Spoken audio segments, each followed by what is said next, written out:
संसार में कभी भी किसी भी व्यक्ति को उसका आवरण देख के मापने का प्रयास मत कीजिए। ये बहुत बड़ी भूल होगी। जैसे हम जीवन में कई बार करते हैं, कहीं किसी वृक्ष को देखते हैं, एक विशाल सा वृक्ष हमें दिखता है जो धरा से कई ऊपर उठता है। उसकी विशाल शाखाएं, उसे देख के हमें ऐसा लगता है कि इस वृक्ष पे कितने स्वादिष्ट फल उगेंगे। हम उस वृक्ष की सुरक्षा करने लगते हैं।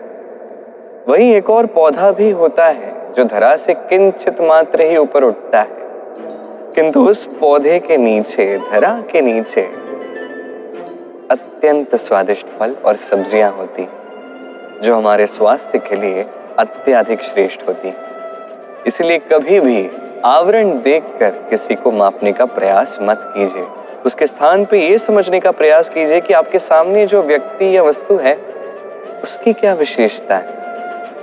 यदि ये विशेषता समझना आप सीख गए, यदि ये कला आपने अपने भीतर जागृत कर दी, तो इस संसार की विशेषता क्या है आपको ज्ञात होगी। और ये सारा खेल दृष्टि का नहीं, दृष्टिकोण का है। दृष्टिकोण सदैव शुभ रखिए। आइए आज आपको एक कहानी सुनाता।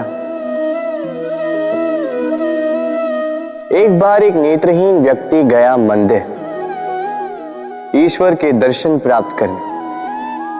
अब जब वहां उपस्थित लोगों को यह ज्ञात हुआ कि यह व्यक्ति नेत्रहीन है, तो कुछ लोगों ने उसका उपहास उड़ाना प्रारंभ कर दिया। वो जिसकी स्वयं की दृष्टि ही नहीं, क्या करने आया होगा यहाँ? कदाचित ईश्वर से शिकायत करने आया होगा कि क्यों आपने मुझसे मेरी दृष्टि छीन ली। किंतु इन सभी बातों से उस नेत्रहीन व्यक्ति ने स्वयं को पीड़ित नहीं होने दिया। वो मुस्कुराया और उसने केवल एक बात कही, माना कि मेरे भाग्य ने मुझसे मेरी दृष्टि छीन ली, किंतु मैं अभागा नहीं, क्योंकि मेरा ईश्वर वो मुझे देख सकता है।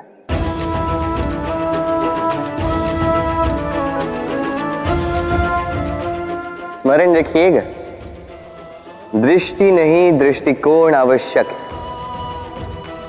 यदि आपका दृष्टिकोण शुभ हो तो अशुभ में भी शुभ स्वयं दिखने लगता है।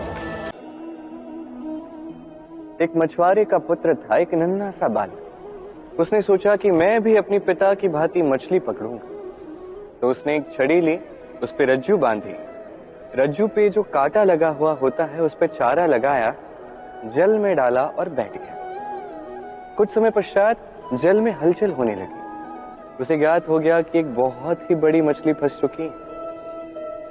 उसने बल लगाया, उसे खींचने का प्रयास किया। मछली ने भी बल लगाया। हुआ कुछ ये कि वो रज्जू टूट गई और मछली बचकर निकल गई। उसने अनेक प्रयास किए, किंतु वो असफल रहा। कभी अधिक बल लगाया, कभी कम बल लगाया, किंतु वो असफल ही रहा। 5वीं बार उसने प्रयास किया, ना अधिक बल लगाया ना कम, उतना ही बल लगाया जितना पर्याप्त था, उतना ही बल जितना बल मछली ने लगाया, और अंततः उसने अपने जीवन की पहली मछली पकड़ ही। अब इसका सार क्या? संतुलन। ये जीवन का सबसे बड़ा नियम है। हम सभी के जीवन में समस्याएं होती हैं। कभी ध्यान से देखिए, कोई निम्न सी समस्या हो, छोटी सी समस्या हो, और उसे सुलझाने के लिए आप अत्यधिक प्रयास करें, तो उससे वो सुलझती नहीं, और भी अधिक विकट हो जाती है। वही यदि विकट समस्या हो और आपके प्रयास कम पड़ जाए, तब भी वो सुलझती नहीं, ऐसे ही चलती रहती है। बस यही तो है जीवन में, इन सभी समस्याओं में संतुलन बनाए रखना। यदि ये आप सीख गए तो समझ लीजिए जीवन का प्रारब्ध आपको मिल गया।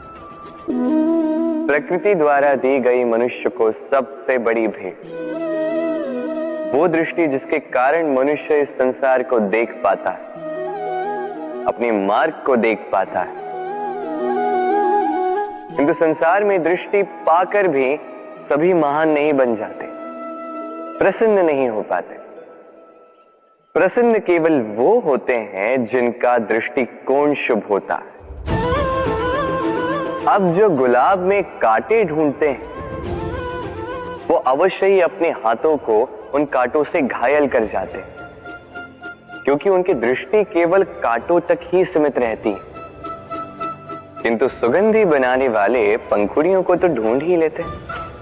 क्यों? अब देखिए ना, जो अंधकार में प्रकाश पाना चाहते हैं उन्हें दीपक भी सूर्य की भांति लगे, किंतु जो कमियां निकालना चाहते हैं उन्हें दीपक के तल में भी अंधकार छिपा मिले। जो प्रेम पाना चाहते हैं वो परायों में भी स्नेह ढूंढ ही लेंगे, अन्यथा किसी को पाकर भी उनसे अनजान रहने वालों की कमी नहीं। दृष्टि हमें दिखाती है, किंतु दृष्टिकोण हमें वो दिखाता है जो हम देखना चाहते हैं। जो आपकी सोच होगी वही सच बनकर आपके समक्ष आए।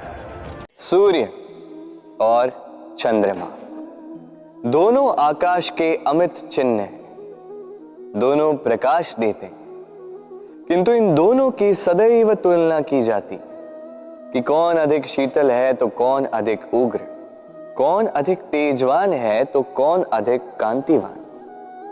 अब क्या ये तुलना उचित है? कदापि नहीं, क्योंकि ये दोनों भले ही प्रकाश पुंज हो, किंतु ये दोनों भिन्न है। दोनों का अपना अपना महत्व है और दोनों का अपना अपना समय है जब ये चमकते हैं, तो इनकी तुलना अनुचित है। और इसी प्रकार हमारे जीवन में भी तुलना अनुचित ही होगी। स्वयं की तुलना किसी और से कभी मत कीजिएगा। यदि कोई और आपकी तुलना किसी और से करे तो उस पर ध्यान मत दीजिएगा,